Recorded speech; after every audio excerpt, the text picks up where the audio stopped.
there was a quote that I heard about 7 years ago. That's your beliefs become your thoughts become your words become your actions become your habits, and your habits become your destiny. So everything stems from your belief systems. So what you believe is going to ultimately turn in your destiny. So you have to foster empowering beliefs.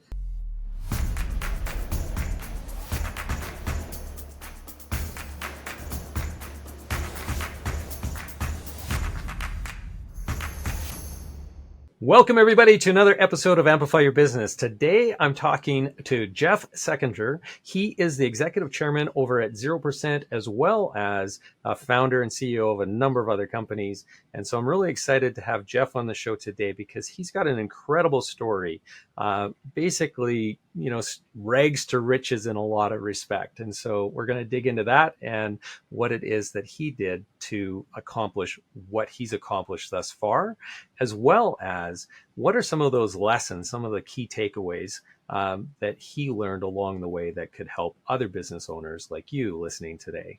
So welcome to the show, Jeff. I'm really happy to have you here. Thank you, Lance. Excited to be here.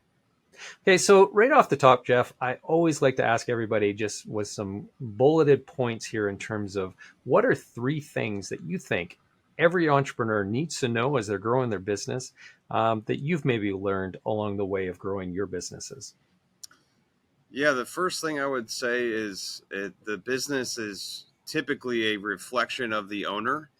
So your business's growth is not going to exceed the growth of you personally in, personal development. And I've seen this in particular with me, with companies that I started, like e-commerce brands, and I was, buying a bunch of shoes at outlet malls and selling them online on Amazon.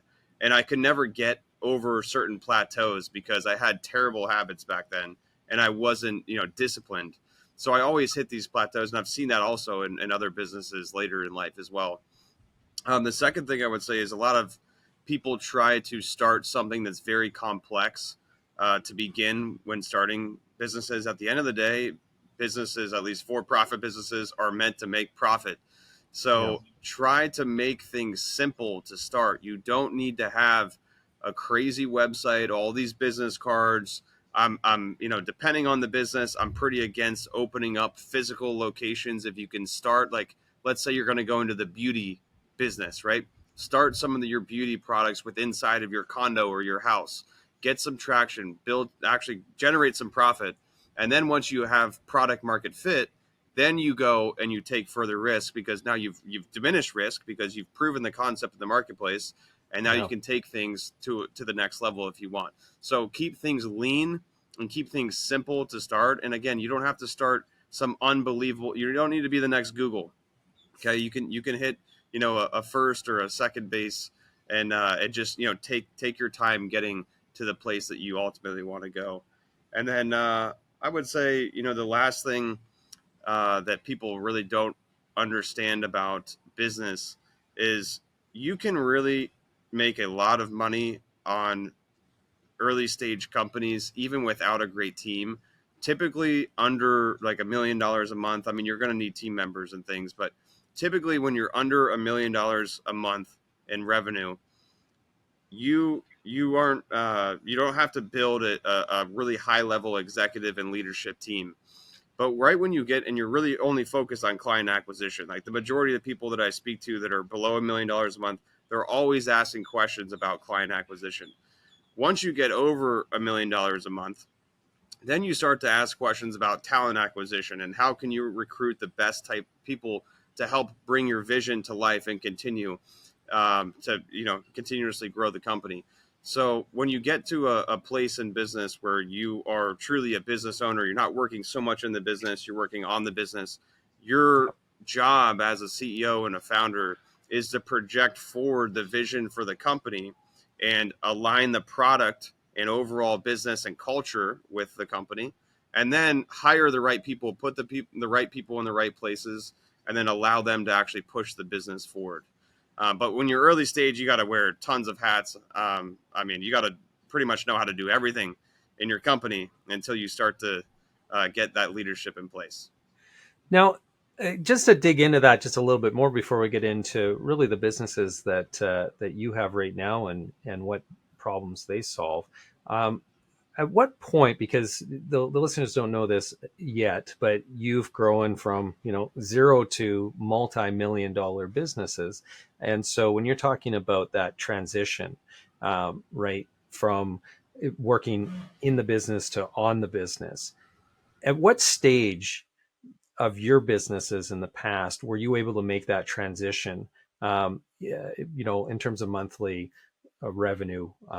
Is there kind of a spot there where it just you naturally have to make that transition? Yeah, I mean, for me, it was around when I was around $1 million a month and Okay. above.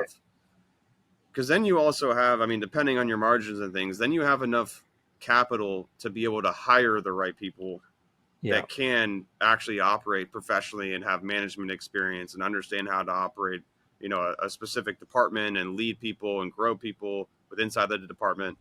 So yeah, for me, it was right around $1 million a month, and that took, for context, that took about 3 to 4 years before I started to reach to that place after starting my first like really successful company. Okay.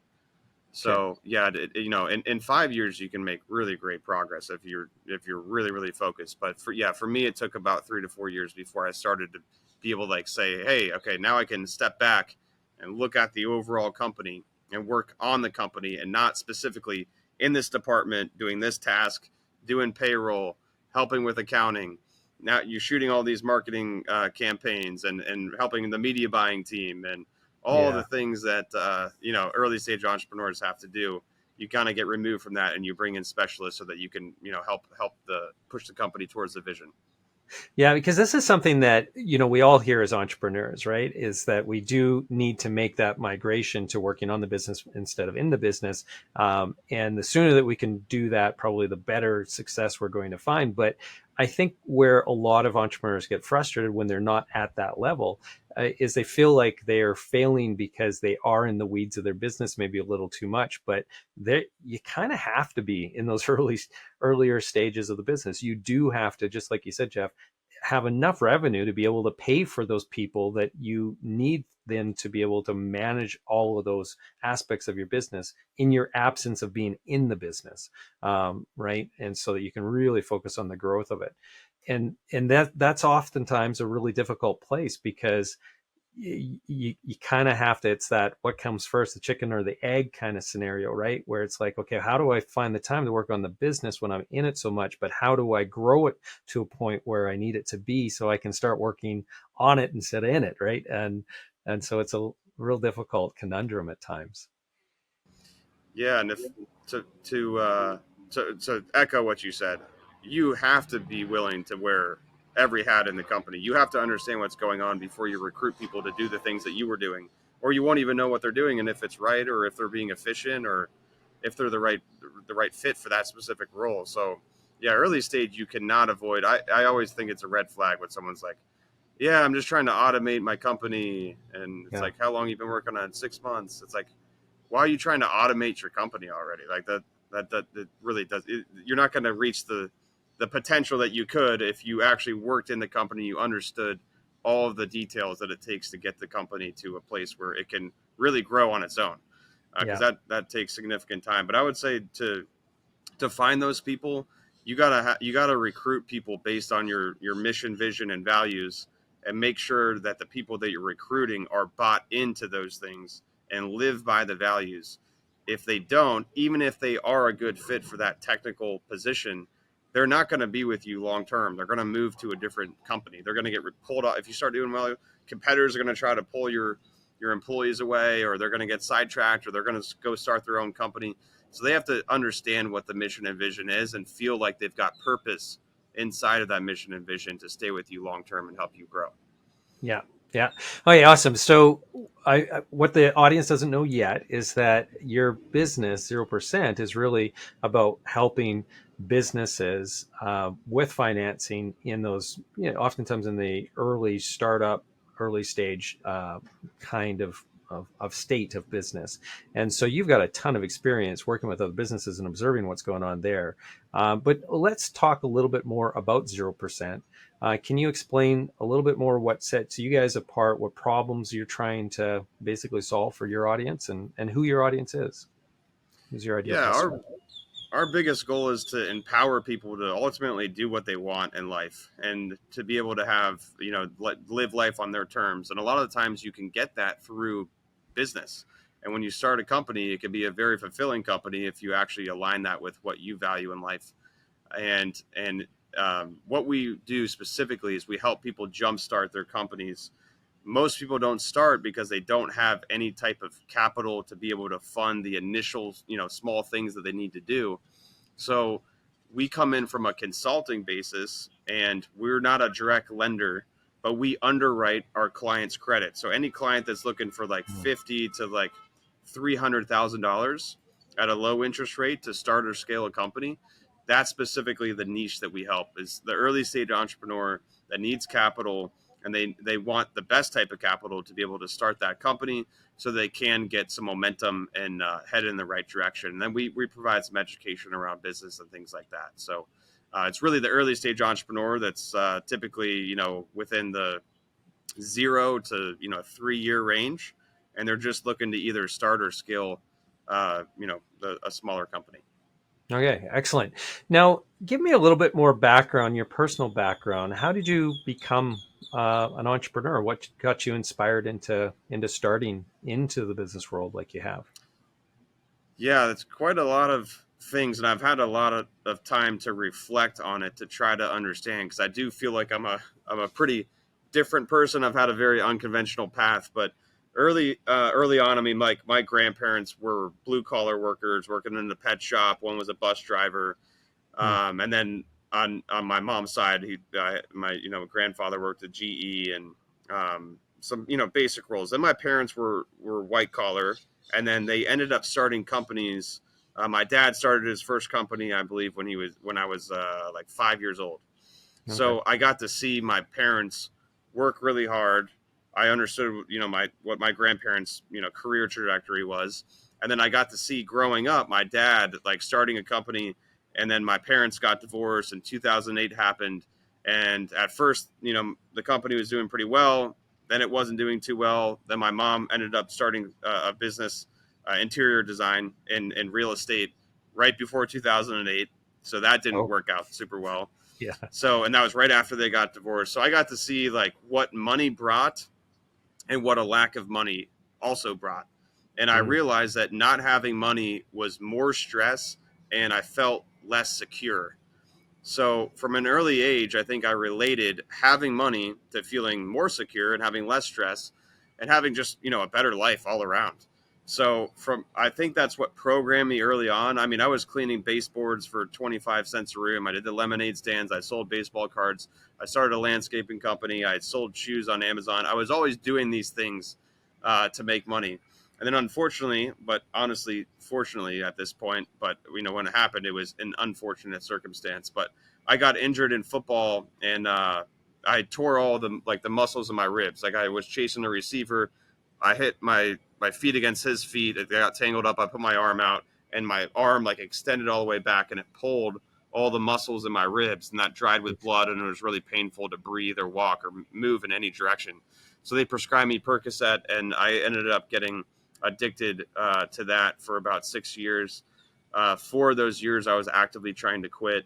That was, towards the end of high school, and then I carried that problem all the way through college and even into the corporate world, where I worked for the largest bank in the United States in asset management. And then I ended up to a place where I got tons of debt trying to, just live a normal life, because at some point you build up such a big tolerance that you just need the medication just to be able to live, Hmm. eat, and have energy. And I got to a place where I had no other choice but to go into rehab. I had a terrible credit score. I was living in my dad's basement. I was tens of thousands of dollars in debt.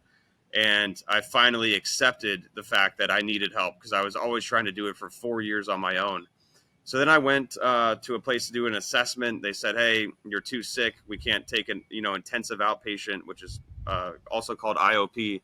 And they said you have to go to inpatient. So the next day, I was on a flight to Knoxville, Tennessee, to a place called Cornerstone of Recovery. And I did 31 days there, and then I did 9 weeks of intensive outpatient. And what I realized was that I was escaping my life, because That's what I was using drugs because I was escaping my life. It was a snowball effect that just happened over time. But I realized that if I want to get off of the drugs and stop escaping my life, I need to create a life that I don't need to escape from.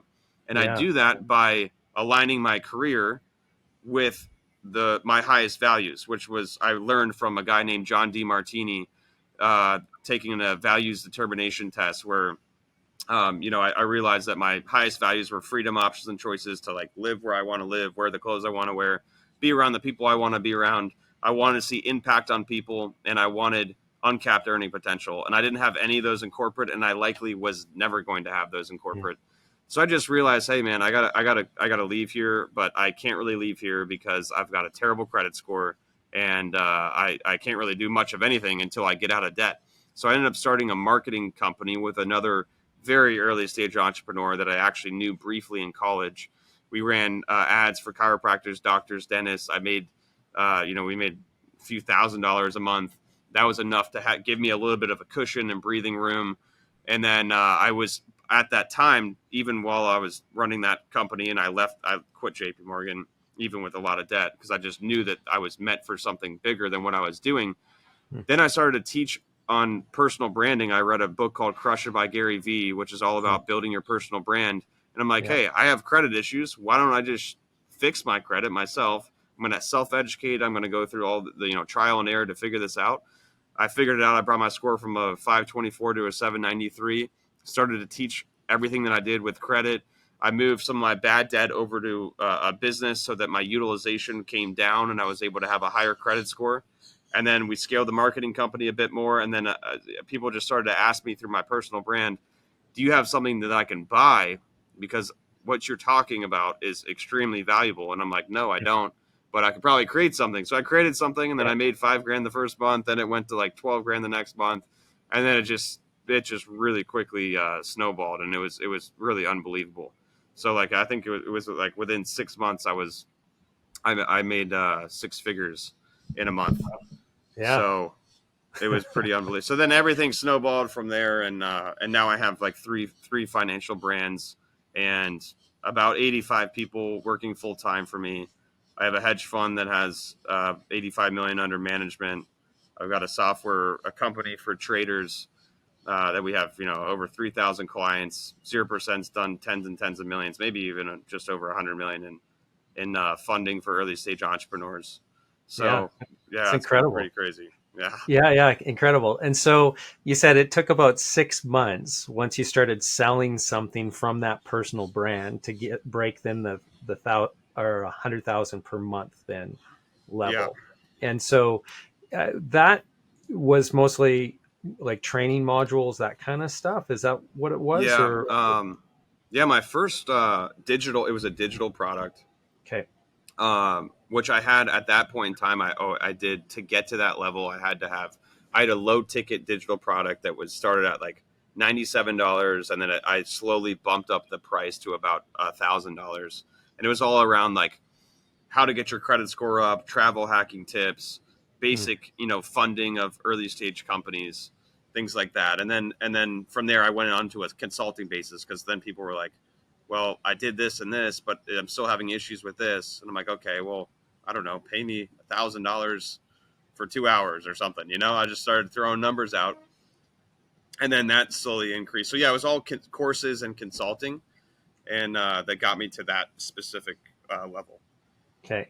Talk to me a little bit about product market fit. You touched on it a little bit earlier when we first started chatting, but um, now in the context of growing, creating this new business from nothing to just like reading a book, determining that you can create a personal brand, to then creating then products that you could sell based off of that, and then getting into consulting and so on. Talk to me about that product market fit, because there's a lot of businesses, or sorry, a lot of entrepreneurs out there who feel that they have to really have their strategy, their business plan, the model nailed down Yeah. before they go to market. That's clearly not what happened with you. And so, any advice based off of that experience that you had that you would want to share?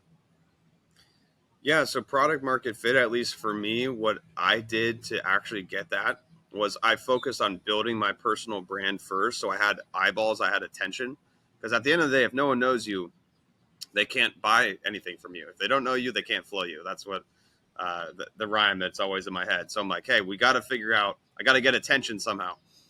Before I launched my first really successful product, I had some of that attention from just pushing out tons of content for an entire year all around the same niche.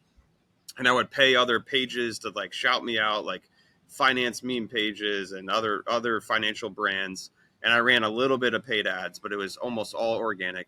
And I just asked my followers, I said, hey, what would, give you value around this specific topic? Can you fill out this form? I'm going to pick 3 people and I'm going to pay you guys $100.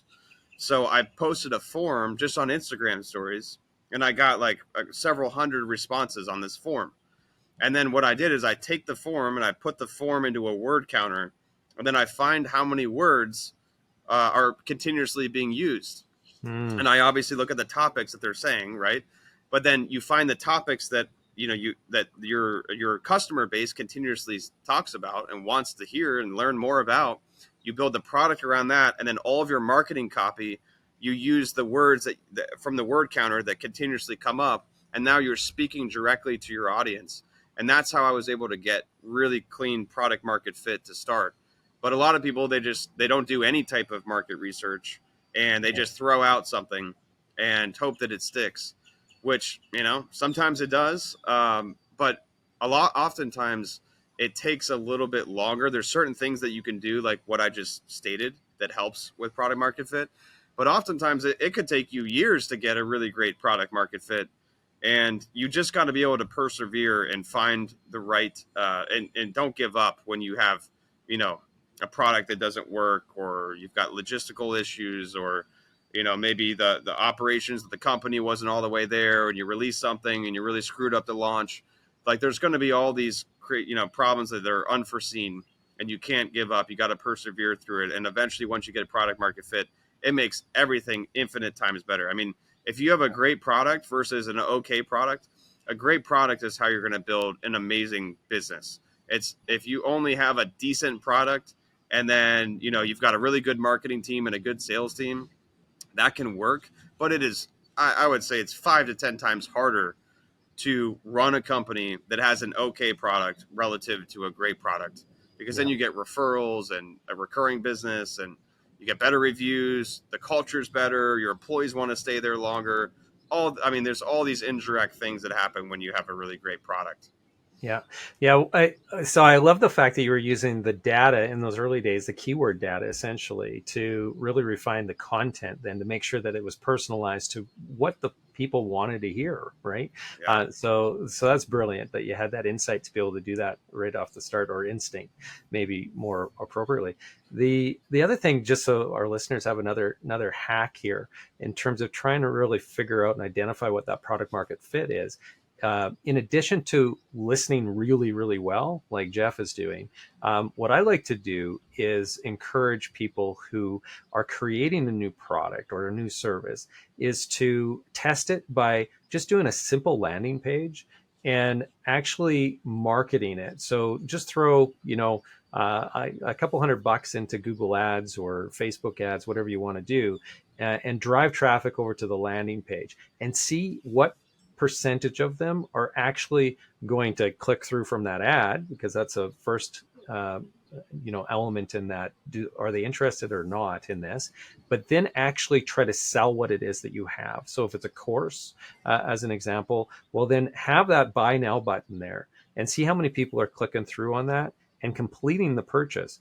And you don't have it completed yet, right? So this is just a test. Refund them their money afterwards. But you don't want to use the old traditional means of market research where you do a survey of people that and say, is this something that you might be interested in, because oftentimes that data is wrong. What data is correct is if they actually did click that buy button. And so for some products and services, that works really, really well for another additional hack. But Jeff, you used data in those early days to really refine what that product market fit was and really reach the audience.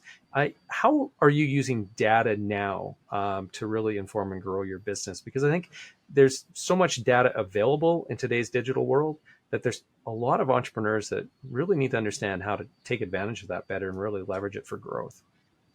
Yeah, I mean, there's quite a lot. I mean, we have tons of different marketing pixels on every page that you can imagine. One of the things that we do is we create, like, one major thing is when you sell low ticket products, maybe that's below $500 or whatever, then you have an actual buyer's list. And then that buyer's list are people that have actually bought your product, that care about what you do, that have interest in that product and potentially another product. And then you can create lookalike audiences, and you can also retarget those same uh, buyers through different paid ads on Google and Instagram and Bing and all sorts of places. And there's like different, high level, like institutional grade softwares that you can use, like Segment, that allow your ads to be optimized across tons of different platforms all at one time. So that I literally show up on the Weather Channel now, Yeah. because Yeah. not directly on the TV, but like if you go look at the weather, like I'll show up if you've been to one of our pages. So that, and then we do a lot of KYC with our current clients.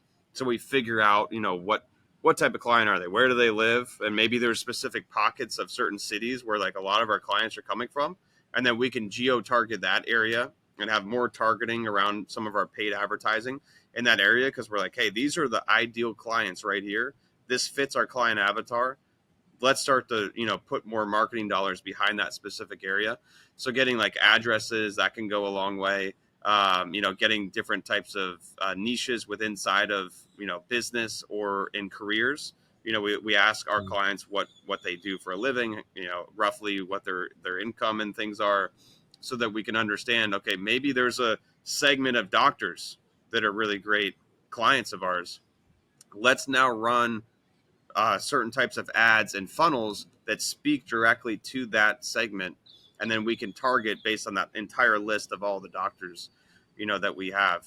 And then yeah, we do a lot of data and analytics on different parts of our company, like within inside of the funding world, right? We know which creditors pull which credit bureaus based on the zip code of where our clients live. Hmm. So if you are applying to Chase or Citibank, and they pull Experian for you, and you live in Tampa, Florida, I live in Miami, I could apply for Chase and they could pull TransUnion instead of Experian. And so there could be different credit pulls based on that. So we build the data to make our product better, so that we know when our consumer and our client is in a certain location, we know which credit bureau they're going to pull, and we also know roughly what that lender looks for within inside of that credit bureau. And then we could say, hey, your credit is optimized to apply to these accounts based on where you live, because we know that they're going to pull this bureau, and they look for these things.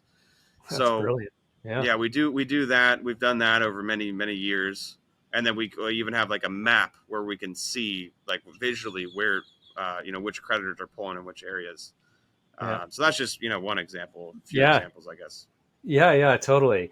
And this is the thing. Once you start going down that journey of really leveraging data in your business to inform strategy, to inform product development, to inform marketing, whatever it is, it's just infinite, the amount of things that you can do as long as you have that really great data. And related to that right now is AI. So AI needs to have great data sources. We hear about all these LLMs that are being trained on huge data sets, and how we can start to leverage them in our business. I'm curious, as an entrepreneur who it seems to be right on the edge of the cutting edge of data utilization and so on, I suspect you're probably leveraging or looking at leveraging AI. Any advice there for our audience in terms of what you've learned along that journey so far? Yeah, I mean, anytime you identify an early stage trend that grows extremely quickly and you feel that this is going to be important, you've got to make a move on it, even if you're not like using it Mhm. right now, Yeah, because you're like, oh, maybe I don't have a good fit for it or whatever. You have to be ahead of the curve. You've got to get used to it, so that when it does get to a level where it would be really important for you, and who knows, what you do could completely change, and then now it's incredibly important and you didn't spend the time to learn it. So now you're trying to catch up. But we used it with like marketing copy. We use it to create videos. We've got different, like I said, the segments on like, hey, maybe this specific niche works. We have AI film entire videos for us and that go on the landing page that speak directly to that specific niche and client avatar that we're trying to target, Yeah. because we know that we've done well with that specific client avatar.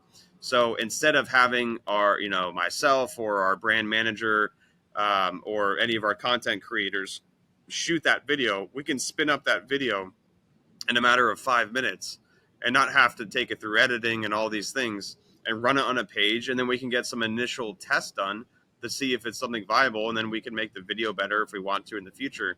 So it just allows us to speed up the process. We've also had it film like 60 to 70% of an actual course Hmm. around, we can say, hey, here's the topics that we want to teach in this course. Please write an outline and then film the videos about each topic, and it can literally write an entire product for you. And you obviously want to put a little bit of a human touch in there as Yeah. well. But it's pretty incredible to see, yeah, the video and the voice. Like sometimes I'll shoot an ad, and then maybe compliance changes or data changes, and we need to change a small number in that ad that I've stated or whatever. So we run that through an AI software, and instead of me having to film the entire video over again, we just have the AI software change the little data point that I spoke in the video, and it sounds exactly like me. Yeah. Matches So your voice. Yeah. Yeah. yeah, so we're mainly using it around marketing, and then we've got internal, our client success team is pretty big now, and when anyone submits a ticket, Hmm. AI will generate potential responses. We've got some AI that automatically responds to some of the tickets, Yeah. but for the little bit more detailed stuff, the AI will actually create the email, and then our success team just looks over it and says, is this the right thing to send? Yes. Okay, let's click send. If not, they can edit it. But instead of having to sit there and type and waste 7 minutes typing a video or typing a response, they can already have the response there ready, and then they're just reviewing it and sending it. So that, like, yeah, 5 minutes, 7 minutes doesn't sound long, but when you're doing hundreds of tickets, Yeah. that Yeah. really, really adds up. It totally does. And I mean, I think we're there. There are a bunch of companies already starting to just take that library of all the customer support recordings that they've done over the last 5, 10 years in their business, and just uploading that whole thing into a database, and then using AI then to formulate the answers to new queries based off of that data set, right? So they're starting to actually eliminate a lot of those customer service positions. And I mean, that's just one area. And like you mentioned, a lot of the things with regard to the marketing side of things, which is our space, that's where we live. And so we're just seeing tremendous changes there, and just the way that it is profoundly impacting the way that we're doing the creation, but also the distribution, like everything. It's just really changing the game. Um, on that front, because things are changing so rapidly there, and you being a guy who has grown multiple businesses, have seen a tremendous amount of success, and have also encountered a number of potential challenges, roadblocks, or changes in the marketplace that have required pivoting.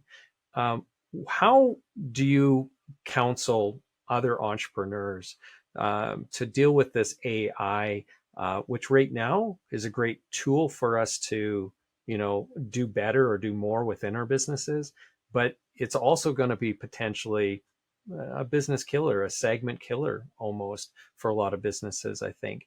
So how do you counsel them in terms of of navigating through the complexities of integration of AI or other types of technology that have such profound impacts? Yeah, so I personally believe I kind of go through a two-step process. This is not just with businesses, with everything. But I always will. The first part is acceptance and accountability. So you got to realize when any new technology, or you have a circumstance, you get in a car accident, you get addicted to drugs, AI comes out, COVID happens, whatever happens, you have to be able to take accountability for that specific thing that happened, and or accept that certain circumstance. And then the second part is transitioning into optimistic perseverance which means that, you got a problem that's ahead of you. How can you persevere, and how can you actually channel that problem that you think is actually an issue into a solution that propels you forward and is actually rocket fuel for your success? So Yeah. I personally believe that every single thing makes me better. Doesn't Yeah. matter what it is. It could be the worst thing that you think that happens. You get really sick, you lose a family member, your dog gets hit by a car. The worst things that you could imagine. I always find ways to say, what do I learn from this and how does it make me better? And I'm always looking for those things and transitioning to make anything that's perceived to be negative into a positive thing. Because when everything just makes you better and you get, and your growth curve is just up and to the right instead of these really big waves, right? Yep. Then you're going to be so much further ahead because of the power of compound interest. So like when Yeah. COVID happened, right, everyone freaked out, but some people got absolutely demolished in business, okay, because they got shut down, the industry changed, the logistical issues, and then some people actually accelerated. Like, maybe it was a in-person business, right? I knew, like, even a basic this guy that was dude, he does a trampoline jump class, right? A fitness class. He was doing that, and then he couldn't because of COVID, because no one could come into contact with each other. He transitioned his business online and did Zoom calls, and then built an app and built up a massive subscription recurring revenue business that became very valuable and got way bigger than it ever would have if he Yeah. would have just stayed in person. And like, Yeah. most people would have been like, oh, there's no way I can do that online. Like, no one's going to go. Like, no, a lot of people went, and he grew way quicker than what he thought. I was just with another friend that they own they own one acai bowl location. Yep. When COVID happened, all the logistics, there wasn't really shipping. They found a company that had all the supply in the United States, and they actually raised money and said, oh, you guys are really worried about what's going on in the world. That's great. I'm going to use uncertainty to our advantage. We're going to buy your locations right now. They took control of those different locations and the logistics and the supply of the acai, and then just have massively blown up since then. Yeah. So, I could give you a billion different. Same thing with my situation, right? I got injured in football. I got addicted to drugs. Guess what I did? I transitioned the problem of me having a terrible credit score into a business that made me eight figures through credit consulting and funding, right? So Yeah. there's always a way to transition things to better, and you're going to have to do that. Like, there's no way. Change is the only constant. So if you're not willing to change, you're going to die. And there's always, even past AI, there's going to be something else that comes later on, and you have to be ready to take advantage of it. Yeah. And I think, this is one thing that is a commonality across a lot of entrepreneurs, I believe, is just this ability to see opportunities in really just about anything, whether it's adversity or just bumping into a certain problem in that. And that's the problem. Like I talk to a lot of people who want to, start a business, and they're always like, if I only had a great idea to start a business. And I'm like, I don't understand that because all I have is ideas, like constantly every day I'm bumping into something where it's like, there should be a solution for that, or here's a problem in which I can identify a potential solution. If only I had time, I could actually maybe create that, right? Because, time is the scarce resource that I have, not ideas. I'm really curious about the mindset aspect though, right? So your mindset is beyond, I think, most entrepreneurs in the sense that you're really pushing forward, and it's your mindset that has allowed you to achieve the success that you have had. There's a lot of entrepreneurs that get kind of stuck at whatever level within their business. What advice would you have in terms of addressing that mindset shift that we need to have, or what is it that you're doing to keep that positive mindset and really pushing through your limits? Yeah, first, there was a quote that I heard about 7 years ago. That's, your beliefs become your thoughts become your words become your actions become your habits, and your habits become your destiny. So everything stems from your Mm, belief systems. So what you believe is going to ultimately turn in your destiny. So you have to foster empowering beliefs. And I used to have a lot of limiting beliefs. And what you do is you write down your limiting beliefs. You say, hey, where did that come from? Because it's got to come from someone. You don't just pop out of the womb with a bunch of belief systems, right? You yeah. you absorb that from your environment. So what you do Yeah. is you write down your limiting beliefs of, oh, I can only make $1 million over 3 years, whatever it is. And then you say, who did that come from? Where did I learn that from? Do they have the results that I want? Oh, they don't have the results that I want. Then why would I listen to them? So that's what one part. Then you replace that limiting belief with an empowering belief, and you write down what that empowering belief would be. Instead of a million every 3 years, it's $1 million a month. Oh, is that actually possible? Yeah, here's 5 people that have done it. Okay. And then you write that empowering belief. I'd put it on a whiteboard in front of my TV and read it every day. Sometimes I'll write it on my home screen of my phone. Every time you unconsciously open your phone 100 plus times a day, you're looking at your empowering beliefs. So that's how you shift the dynamic of your belief systems. And then you got to replace your environment with an empowering environment. You Yeah. can't be around small-minded people. If people are going to, if you talk about goals and they're like, oh, that's so dumb, there's no way, or like they just like, oh, that's cool, yeah, well, you don't want to go have a 6 pack of beer, like, no, like you need to be around people that have the same values and are growth oriented and are excited to see you grow, and support that growth as well, because if you're not, it's going to be, infinite times harder. So Yeah. changing that environment. And then I also think, the optimism side, you have to be a realist. You can't be overly optimistic about everything. You have to be a realist and look and seek the truth. But then again, you're going to run into so many different problems that's going to happen. I mean, you're going to be screwed over by people that you thought were really close to you. You're going to run into operational issues. You're going to have products stolen from you, data stolen from you. I mean, crazy stuff is going to happen. And you have to say, okay, what is that learning lesson inside of Mhm. this issue that I just had? And how can I turn it into fuel for my success? How can it be a springboard for me to leap forward? And there's always something there. Sometimes it just takes time for you to realize what that thing is, but there's always something that you can transition into a positive thing that makes you better. So that would be just a few of the small tips that really helped me. Yeah, super well said, Jeff. Now, knowing you and your mindset and what it is that you've achieved thus far, you probably have some big goals for the next, say, 12 months. What would you say would be the biggest challenges that you're going to face in achieving those goals? And then how are you going to bust through those challenges and really, really, get to the results you're aiming for over the next 12 months?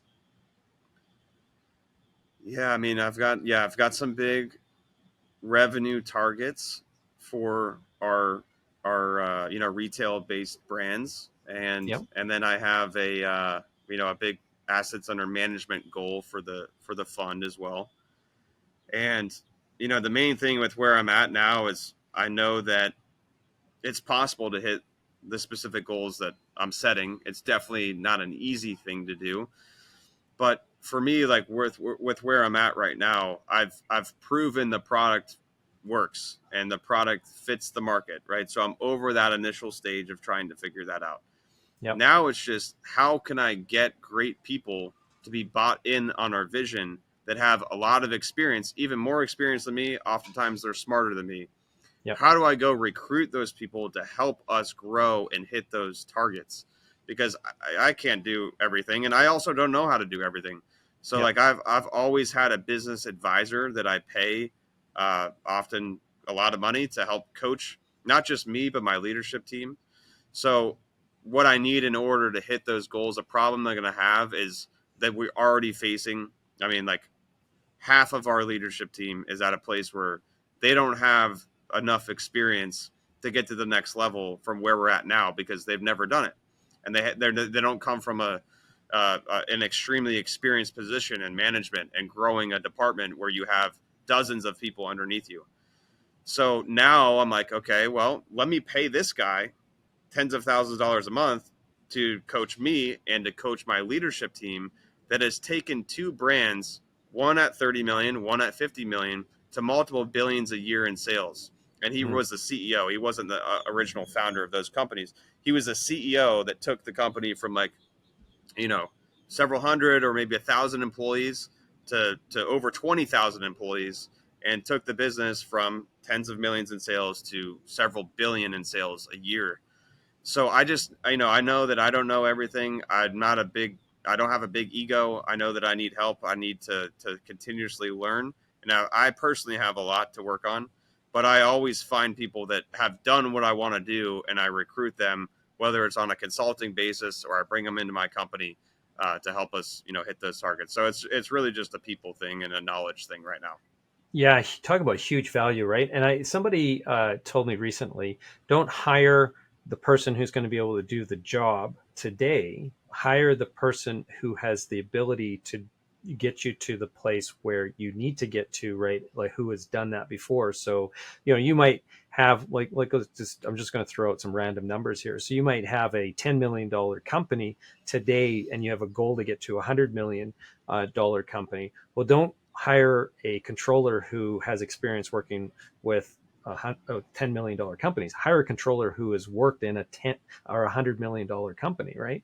Because they have the skills to get you there. They don't have that upper limit where they're going to have to kind of bust through it. And so, similar to what you're talking about, where you're really going to invest in that person who's already been there and done it, and now he's going to impart that wisdom into your team and really train you up.